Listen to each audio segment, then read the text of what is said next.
You are not a real Marine! Get out of here now! They laughed the loudest on Veterans Day right after someone called my tattoo Bar Fight Inc. My name is Art, 72 years old, and I served in the Marines. Now I sip cold coffee under 2 flickering fluorescent lights and a cracked sugar jar lid. I never meant to be remembered today, but it's because of that old tattoo. It reminds me first. Have you ever seen a room shift from mockery to respect in an instant? Tell me what you'd do. Arthur Peterson pushed open the door to Ellie's diner, the bell jingling like a clock just like every morning for years. The air inside was warm and slightly sweet, a mix of maple syrup and over-fried oil. He stepped in slowly, letting the heavy door swing shut behind him. No one looked up. The only movement came from a waitress sliding plates across the counter and a teenager chuckling at his phone near the register. Art adjusted his faded flannel collar and shuffled forward. The tattoo on his forearm, barely visible under his sleeve, peeked out as he reached for the window seat. Someone behind the counter spotted it and grinned, nudging the guy next to him. He eased into the booth, the chair creaking under his weight. Outside, red and gold leaves rustled piled like a patchwork quilt on the sidewalk. Inside, nothing had changed.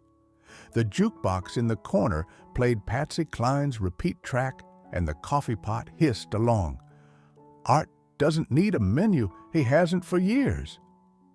Biscuits and gravy, black coffee, no cream, he said without looking up.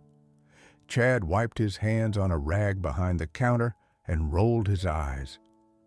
Yeah, same as always, he muttered, then turned to the new server beside him. Looks like Prison Inc., he snorted, nodding toward Art's arm. Art heard it. He always did, but his expression didn't change. He gently lifted his coffee cup as it was set down and nodded out of habit more than gratitude. 2 booths over, a boy around 14 looked up from his sketch pad.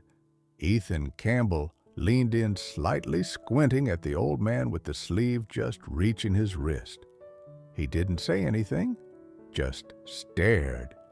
The diner was half full, mostly regulars nursing their second cups waiting for the lunch special to start.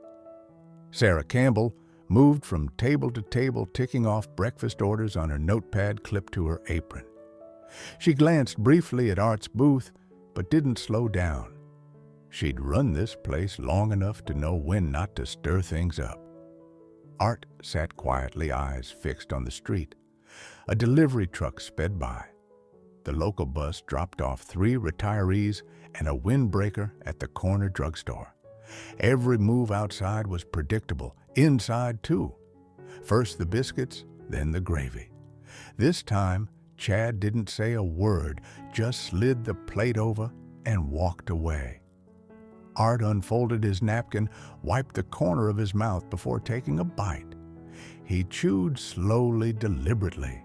His coffee was refilled twice, once by Sarah, once by a younger server with a nose ring. No one met eyes. Art didn't expect them to. The bell on the door jingled twice more. First a woman with curly hair under a wool hat, then a man in a reflective vest who nodded at Chad but said nothing. Familiar rhythms, the kind that don't need words. Ethan kept sketching.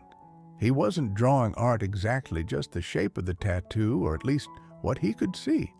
It looked like numbers, or letters, maybe both. He hid it carefully, tongue pressed to the corner of his mouth. In the back, Chad whispered louder this time, aiming for a laugh. Just an old man with a faded tattoo. Those words spread through the diner like steam rising from a forgotten cup of tea.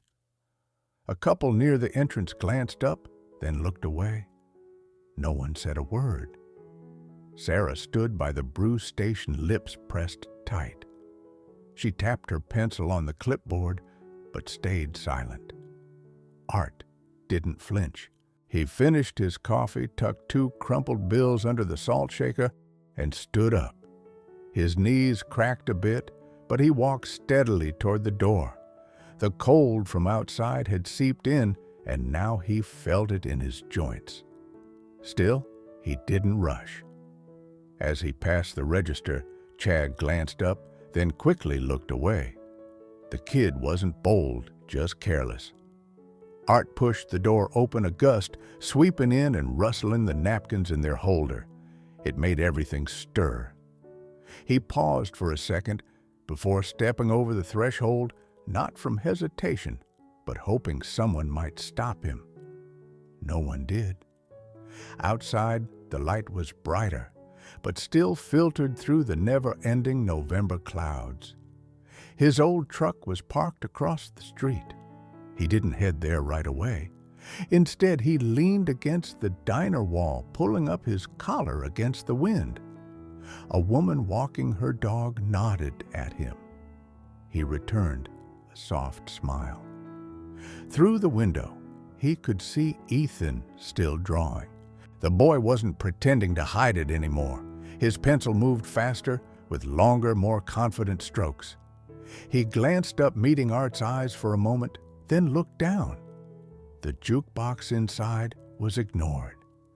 Patsy Cline's voice cut off midway, replaced by a faint hum, then silence. Sarah stepped over and gave it a firm tap. The song resumed. Art didn't wait for the next verse. He stepped away from the brick wall, shoved his hands in his pockets, and crossed the street slowly.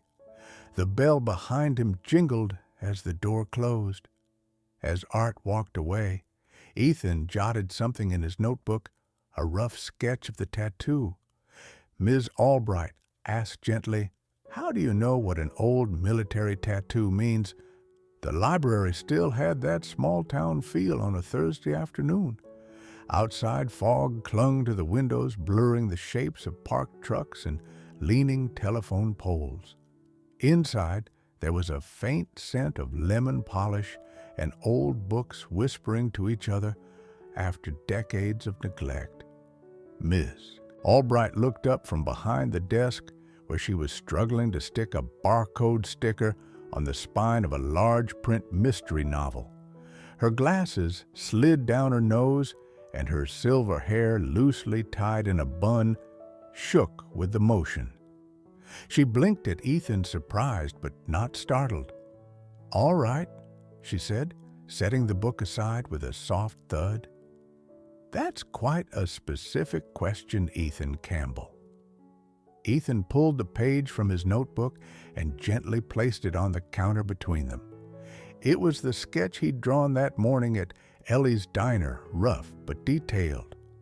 Numbers inked in sharp angles, a faded triangle framing it all. She adjusted her glasses and leaned in closer, lips parting slightly.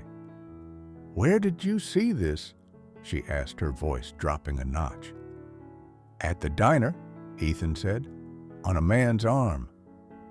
"I think he's a veteran." Ms. Albbright tapped a finger lightly on the edge of the paper. "You're right, dear.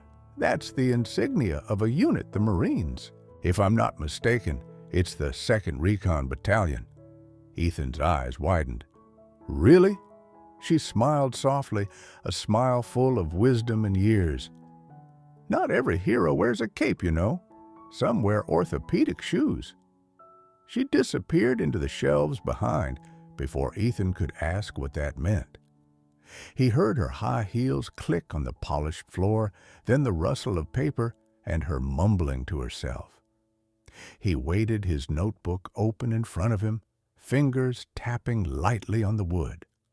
Across town, Art was standing at the soup aisle in Murphy's Market. He reached for a can of chicken, and Rice checked the label, then added it to his basket, along with a loaf of bread and a folded newspaper. The place was nearly empty, with only the soft squeak of cartwheels on tile and the hum of fluorescent lights. As he turned the corner near the freezer, a teenager bumped into him, headphones on and eyes glued to his screen. "Watch it, Grandpa," the kid muttered, barely looking up. Art didn't budge. He stepped back, slightly nodded once, and kept moving. The boy was already halfway down the aisle, thumbs flying over his phone. The world doesn't stop anymore, not even for kindness. Back at the library, Ms. Albbright returned with a file in her hands. She opened it carefully like someone unfolding a letter they fear might change everything. She said, sliding a photocopied article across the counter, "That's from the Flagstone Gazette, June 1971. That man did more for this town than most people know." The photo was grainy, but clear enough. A young man in uniform stood next to an officer. In uniform stood next to an officer. His posture was rigid face, expressionless, but the caption said it all. Corporal Arthur Peterson, awarded the Bronze Star for valor in combat. Ethan read it twice, then a third time. "Is that really him?" Ms. Albbright nodded. "He doesn't talk about it, not that I know of anyway, but I remember when he came back. People lined the streets. His mother cried so much she had to be helped inside." Ethan looked back at the article. The lines on the face matched the jaw, the eyes, though younger and sharper.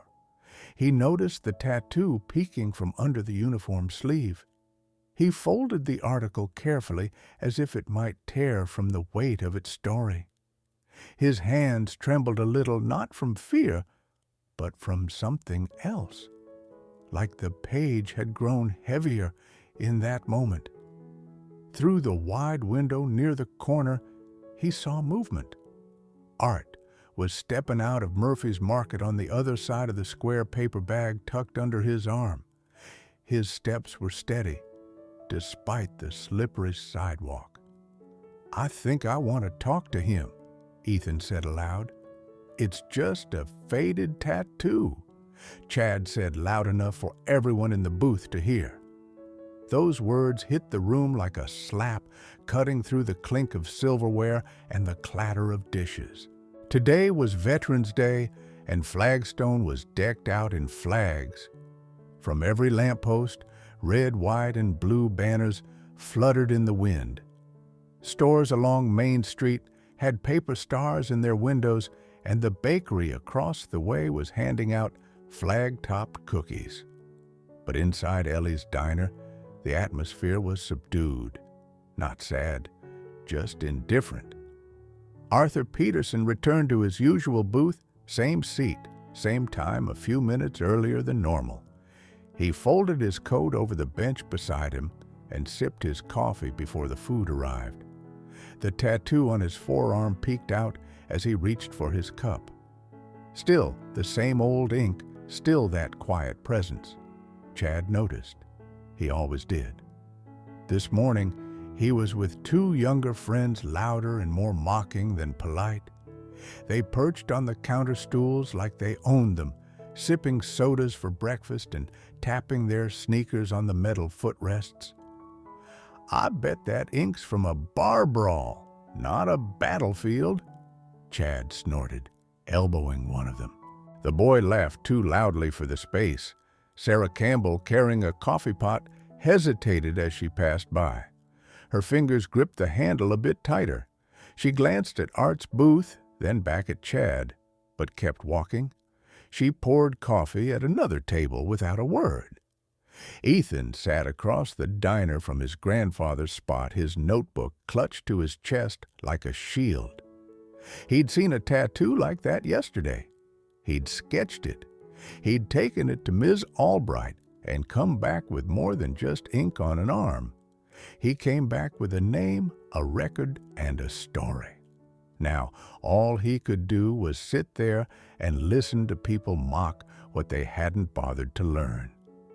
Art didn't react. His fork moved through the gravy with the same slow, careful pace as always. His hands worked steadily and efficiently. But Ethan saw the change, a slight breath through his nose, a pause that carried weight. Sarah passed by his counter again and refilled his coffee. She didn't say anything. Art didn't look up. Chad laughed even louder. "The first sergeant of breakfast," he probably said amid the chuckles. The words didn't mean much, but that wasn't the point. It was about the attention. His friends chuckled like it was clever, like it wasn't shameful. Everyone in the diner noticed. A retired shop owner raised an eyebrow, but said nothing.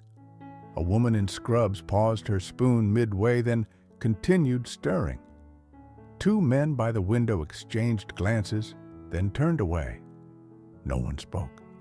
Art folded his napkin slowly. His plate was almost clean. He stood straight, one hand on the table edge.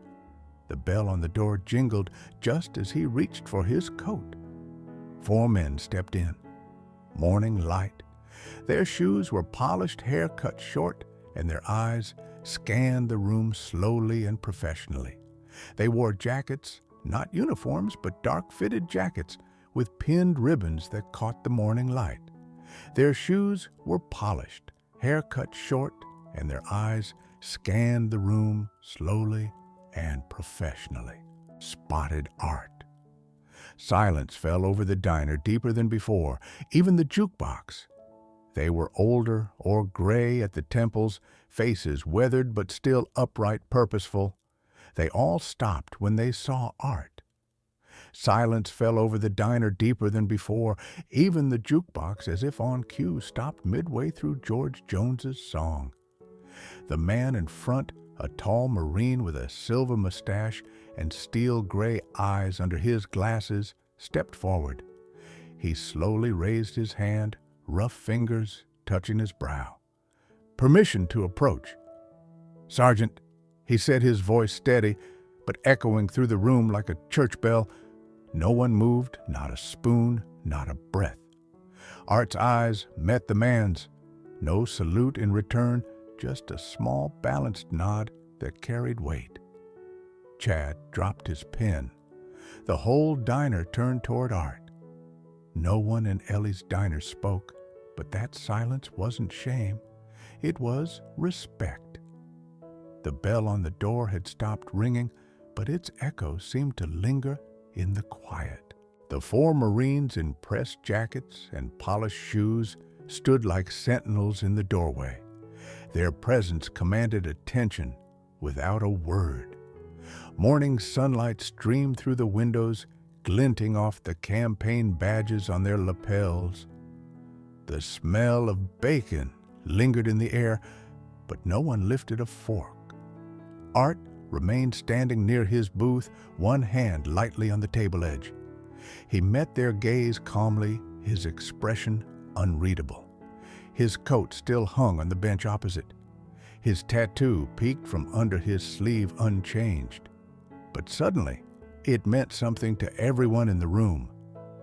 The tallest of the group stepped forward. General Miller, still broad-shouldered in his late 60s, gently removed his hat. "Arthur Peterson," he said, his voice clear and measured. "Second Recon, you pulled the 3 of us out under fire." Art didn't nod right away. His eyes went to the other men, each looking at him, each older than their years. Finally, Art spoke, his voice hoarse but steady. "We all made it home. That's what mattered." A murmur rippled through the diner, like everyone exhaled a breath they didn't know they were holding. Someone at the counter blinked hard. A fork lightly touched a plate. Chad, still frozen near the counter, looked like he wanted to sink through the floor. His lips parted once, twice, then sealed shut again. Finally, with a trembling voice, he murmured, I don't know. I'm sorry." Art didn't turn to look at him. "It's not about me," he said, his eyes still on the Marines. "It's about what we forget to see." Across the cafe, Sarah stood motionless behind the counter. Fingers that were usually nimble for counting change or scribbling orders now hung limply at his sides. She was not only surprised, but also hurt, as if something valuable had been left behind under her watch, and perhaps so. She moved deliberately, without saying a word. She hurries across the room, grabs a faded bulletin board near the restroom, and starts pulling down the old flyers, an announcement about a lost dog from July, a yoga class from last winter, and a long-expired coupon for bread. The bread coupon had been expired for ages. Instead, she begins pinning up new photos from a dusty envelope she pulls from. Instead, she begins pinning up new photos from a dusty envelope she pulls from the drawer under the cash register. Snapshots of men in uniform, black and white photos, yellowed with age of women in flight gear, and a newspaper clipping that Ms. Albbright had shared with Ethan just the day before. The honor wall isn't official, but once Sarah finishes, it feels like it's always belonged there. At Art's booth, the Marines still stand. He gazes at them for a long moment before stepping aside and pulling his jacket from the bench across from him. "Ah, I can't stand all day," he mutters with a half smile. The Marine commander lets out a soft chuckle. "Permission to sit." Art nods once. The others step into the booth too, sitting across from Art, one next to him, their gestures careful and respectful. It's not a photo op, it's not a show, it's a quiet, genuine reunion. From his corner seat, Ethan watches with wide eyes. He hugs his notebook tightly to his chest again, but this time not out of defense, out of awe. Something has shifted, not just in the coffee shop, but in the space between then and now, between silence and truth. He stands up, his legs a bit stiff, and walks slowly toward the booth. His voice trembles, but he doesn't look away. "Mr. Peterson, could you tell me your story?" Art doesn't often talk about the war, but the boy's eyes aren't demanding bravery. They're asking for the truth. He leans back in his chair, hands resting on the smooth edge of the table, as if holding something invisible. The Marines have left nodding quietly to Art. The coffee shop has settled after the morning rush of Veterans Day, now easing into the slower rhythm of late afternoon. The gentle clink of dishes in the kitchen and the jukebox playing softer tunes, instrumental versions of songs even older than Art. Ethan sits across from him, notebook on his lap, pencil in hand, but unmoving. He doesn't ask anymore. He doesn't need to. Art glances once toward the counter where Sarah is standing. She catches his eye and smiles softly, then turns away, busying herself folding unnecessary napkins. She knows this moment needs quiet. It was March 1968. Art finally says, his voice low and steady. "Nar was a village we called Red Smoke. The night air smelled like used oil and burning wood. We were stuck there for hours waiting on an evacuation that got delayed twice." Ethan leans in, but says nothing. "I had a friend, Maria Sanchez, a Navy medic. Tiny thing, maybe 100 pounds soaking wet, but she carried that radio backpack like it was nothing." Art's lips twitch at the memory. "She could cuss better than most sergeants and stitch up a guy's face with thread so fine you'd think it was lace." He pauses, his eyes turning toward the window where faint rays pierce the clouds. Right now, the coffee shop feels warmer, not from the heat, but for another reason. She kept the kids calm. He continues, telling stories about her grandma's tamales, singing to us when the gunfire stopped. She wrote letters for the guys who couldn't write their own, always carried spare pencils. I remember that. Ethan's pencil moves gently, sketching the shape of the words more than their meaning. "We got hit around 2 a.m., mortars firing fast. I was the closest. When it stopped, I found her. She was still breathing, but barely, mumbling something about a letter. She asked me to give it to her brother. She handed it to me with blood on the edge. He pats his chest lightly once. I've kept it all this time, never opened it, never found her brother. He reaches into his neatly folded jacket beside him on the booth. From it, he pulls out a small aged envelope, yellowed, but still sealed. Then a photo creased at the corners but dry, as if preserved through 1,000 rains. The photo shows Maria's young arm draped around 2 other laughing Marines. Art sets both on the table. Ethan looks down, blinking more than usual, his lips pressed tight. "You're the first to ask," Art says softly, "all these years." Across the room, Chad is wiping down the tables near the window. He hasn't said a word since morning, but now he moves slower, more deliberately. He glances toward Art's booth, sees the photo, sees Ethan's stillness, and pauses. Then, without a word, he steps away, disappears for a moment, and returns with 2 glasses of lemonade. He sets them on the booth, not meeting anyone's eyes, and walks off. Art looks at the glass and nods once. Finally, Ethan lifts his head. "What do you want people to remember about her?" "That she showed up," Art replies. "Every time for whoever needed her, even when no one was watching." He takes another sip of his coffee, then picks up the photo and the letter. He stands slowly and walks to the counter, where Sarah is standing now, looking at him without hiding it. "Hang these where folks can remember a real one," he says, handing both to her. Sarah takes them in both hands. Her eyes widen a little, then soften. She nods, lips pressed tight, and turns to the new honor wall still filling in spots. Her hands tremble slightly as she pins the letter and photo in place. As the sun rises, the coffee brews stronger. The silence grows gentler, and a folded flag appears behind the cash register. Ellie's coffee shop opens early that morning, earlier than usual. The windows still hold the breath of dawn, slightly fogged along the edges, while the sky softly shifts from navy to gray. A single candle flickers beneath the new honor wall placed right under Maria Sanchez's photo. Its flame dances slowly, wax dripping like a quiet offering.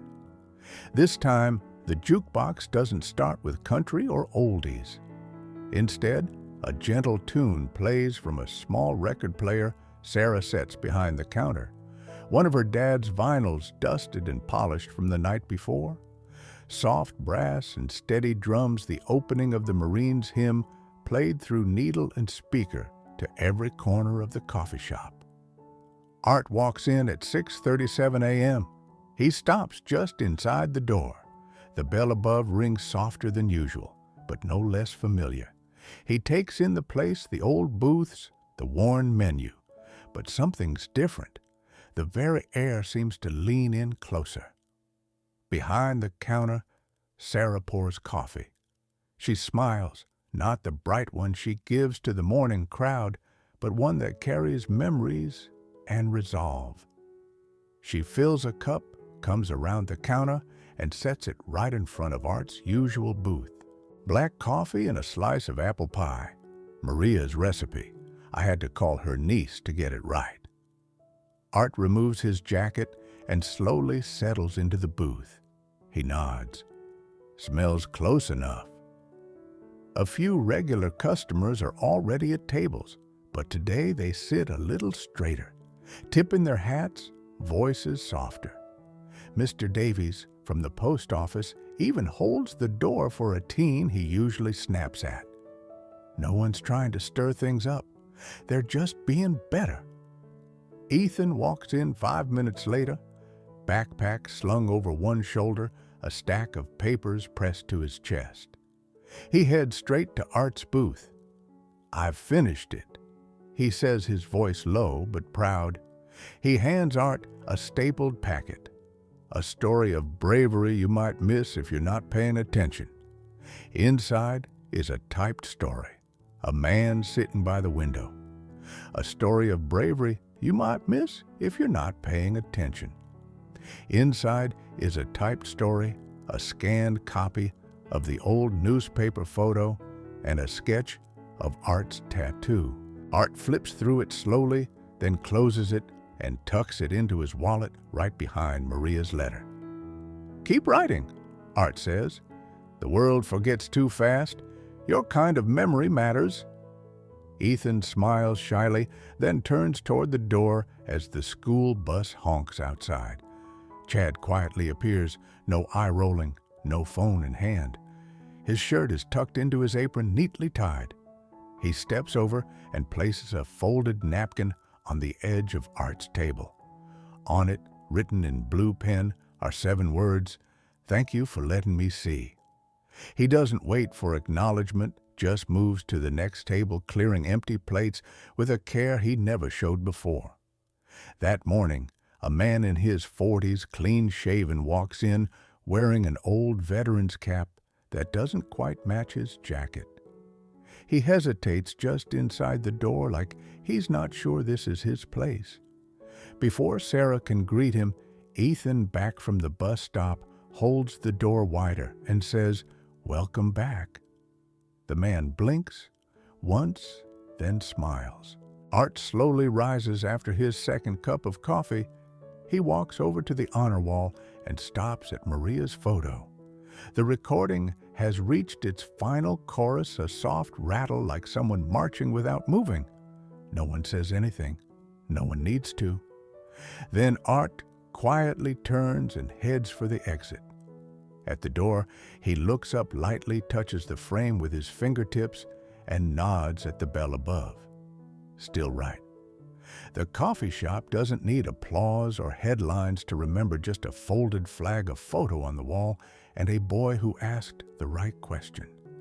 What started as a faded tattoo became a bridge between silence and understanding, between the past and the present. In a world quick to judge, kindness lingers in the doors held open. Stories shared and quiet gestures that mean the world. Like a porch light left on at night, compassion doesn't draw attention to itself. It simply shines. And if this story stirs something in you, maybe it's time to notice who's sitting quietly beside you.